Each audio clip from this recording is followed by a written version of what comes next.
What's up, YouTube? Johnny Watt back here to talk about Season 2, Episode 2 of Batwoman, titled Prior Criminal History.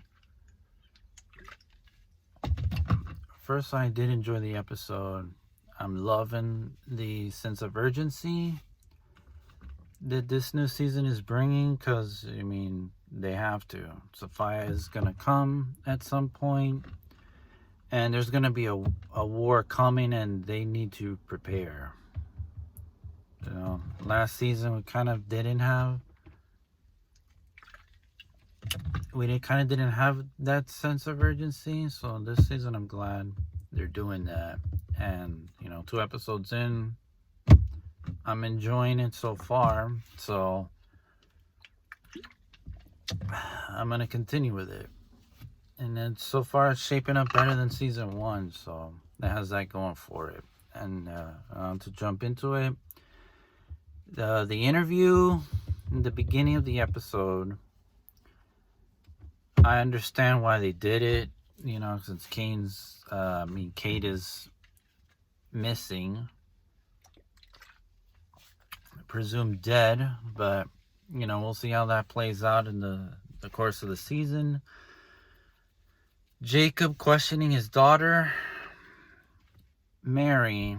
I get, and I don't get at the same time why he did it. I understand, he wants to find out what happened to Kate, but Mary really wasn't privy to a lot of stuff until the end. So she's good at keeping that a secret, but she did tell that she wasn't lying when she said, Kate didn't really tell me anything, because she didn't. At least not till I want to say episode 17 or so. I don't know, it's been a while since I saw the season 1. But she wasn't lying when she said that. And I understand why Jacob was hard on her, because he's trying to get to the bottom of things. And I feel bad for Jacob, because it's Beth all over again. When she went missing all those years, and then he looked for her, and then Catherine basically kind of had him stop looking. So I get why Jacob was upset, and why he was calling the commissioner and telling her, look, I can send more men. I want to find my daughter. Tell me what the hell's going on. Because, he doesn't want to relive that emotional, traumatic experience all over again with Beth with Kate this time. And I did appreciate, Mary being supportive of him at the end, towards the end, when she's consoling him and telling him, look, Dad, I'm going to help you find Kate, that we're going to keep on looking. This isn't going to be a repeat of Beth. So I appreciate her doing that, and they're going to do their due diligence to find what happened to Kate.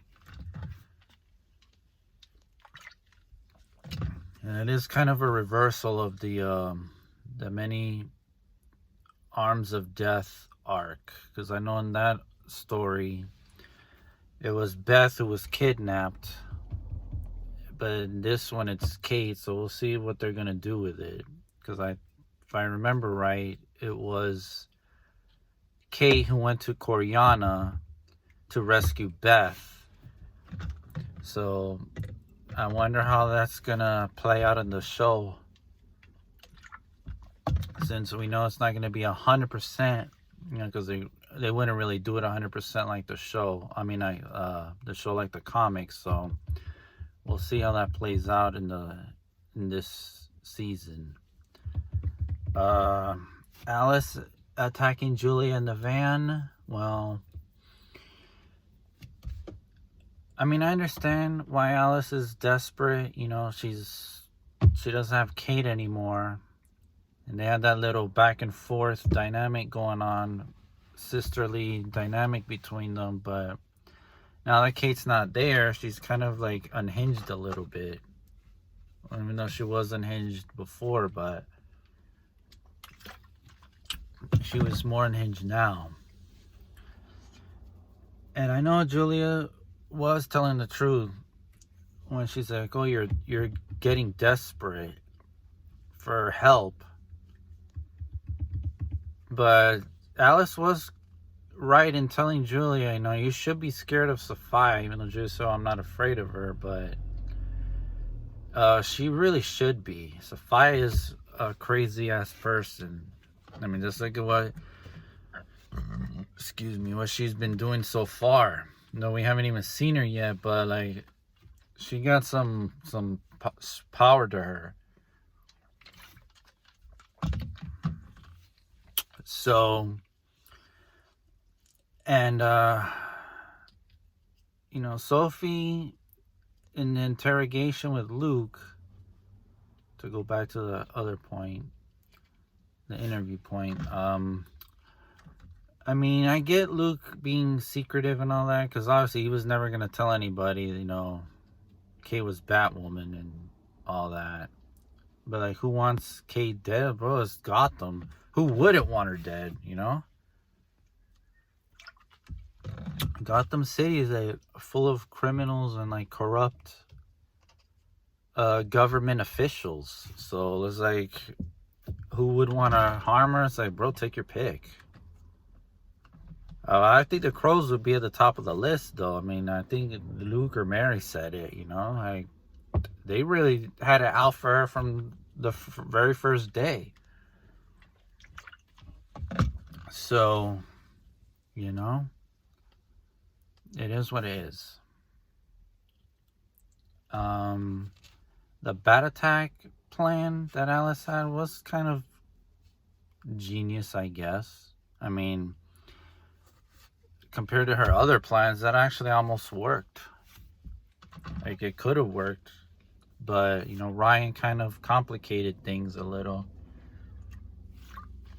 for her. But I do believe Ryan when she says she's gonna kill Alice. And, like, Luke was being a little hypocritical when he said all this, you know, towards the end when, you know, Batwoman has a code. It's like, well, no killing. I was like, dude, you almost killed Robles last season. So I don't remember which episode it was, but, like, you almost shot and killed Robles, and Kate had to talk you down from him. And I think he almost tried to shoot Reggie last season too, but I'm probably misremembering that. But, like, he's being a bit of a hypocrite there, so he doesn't get to talk, like, pretend to be all high and mighty and shit, when he was gonna do that himself. You know, he was gonna kill, and then Kate had to talk him down from doing that plan of action, because that does change people, you know, when you take a life, as Kate found out the hard way. And of course, you know, the bat attack, they would be using the Desert Rose, I guess, was a good idea. But, like, you know, and then the antidote being Mary's blood. Of course, I guess I kind of saw it coming that they were going to do something there. And I love that interaction with Alice and Mary in the, you know, in her little underground hospital.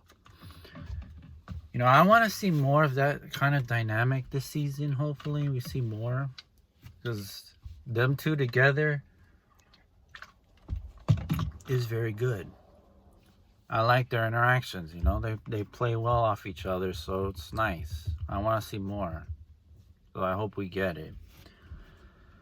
At the end of the episode, of course, Tatiana, that whole history they have, you know, if they do, whoever they do select to cast Sophia, I hope it's that woman from, I can't remember her name now, but she played Nissa Al Ghul on Arrow. she would be a very good choice to play that character. You know, because she's already played a, like, secretive, you know, characters like that already, so she has experience. She'd be perfect for that role. But, and of course, you know, Victor Zsasz being in this episode coming up, that's going to be a very good test for Ryan, because I remember in Gotham, Victor was kind of a problem for Bruce, even though Bruce was a teenager at that point and he wasn't Batman yet. He was still giving him trouble. So this is going to be a very good test for Ryan, because he's a batshit crazy person. He's even more of a troublesome villain than Alice is. So he's definitely going to give her a lot of problems. So I hope, you know, that we'll see how that plays out. And then, of course, you know, it's rumored that Black Mask is going to be there, and then another villain. Hopefully they show up sooner rather than later, because, you know, I don't want to be teased like that and the payoff really not be worth it. So if they are confirmed, if they are, I want them to show up at the very least by the middle of the season, not towards the end, because it would kind of defeat the purpose and all that. So, and hopefully, you know, the Black Mask outfit looks pretty decent. I hope it looks good. You know, maybe like do like a Ewan McGregor vibe from like the Birds of Prey movie. You know, that Black Mask looked pretty good. So hopefully they do something similar to that, because I enjoyed that outfit he had in that movie. So hopefully they do something similar. And one last thing, the homeless girl that was watching Ryan destroy the bus with all the bats inside, and she's like, "Oh, Ryan's like, "Oh, I'm not Batwoman," and then she goes, "Oh, you are. Well, you are to me." She's the hope that Gotham City needs right now, because it doesn't have a lot of that anymore. So she's like gonna give it to them in spades, hopefully. And I'm loving that she's not gonna be writing in the journal to Kate, because Kate was writing to Bruce Wayne. So hopefully, you know, they have Bruce Wayne show up now that the actor's there, even though the actor was, you know, playing Tommy Elliott. But now that the actor's there, hopefully Bruce will show up pretty soon. At least I hope he shows up this season, because like they already had the actor cast. So again, hopefully he shows up soon, and then he gets to read the journal that Kate has been writing to him for so long. So you know, we'll see. Anyways, that's it. If you could agree or disagree with my opinion, that's fine. Stay safe out there, and I'll catch you in the next one.